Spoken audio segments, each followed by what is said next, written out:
But so when you want to do the air brake test, that's the first thing that you're going to do. Okay. You're going to do a safe start. So you push the clutch in, make sure it's in neutral. You'll start it.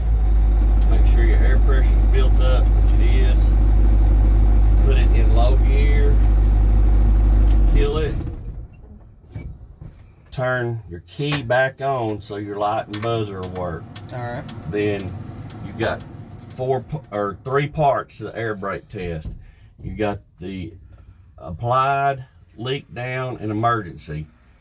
Use the acronym ALE, like a beer. But right. So the applied, what you're gonna do is you're gonna put your foot on the brake. Well, next thing you're gonna do is release your brakes. Yeah. All right. Once you release the brakes and your air settles, then you're gonna put your foot on the brake and you're gonna hold it for a minute. Make sure that you don't lose more than 4 psi in that minute. And he's gonna make you wait the whole minute just to make sure the truck brakes are working right. Yeah. And which they are. So the next thing is the leak down. So what you're looking for is somewhere around 60, the light and buzzer will come on. This one is closer to 75 where it comes on. Once it comes on and stays on, then the next one is the emergency. What you're gonna do with it is continue fanning the brakes down, and somewhere between 25 and 40, your emergency brakes are gonna pop out. They did. All right. The next thing that you would do would be a safe start.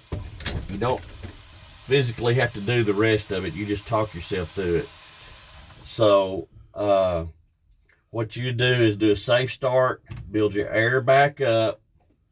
You're gonna go ahead and just set your truck brakes back. What you do is let your air build back up, then to do what they call a tug test. And what you're gonna do with it, once your air is released, then the first one, you would either release the trailer brakes, because they're not gonna stay in because there's not any air on it.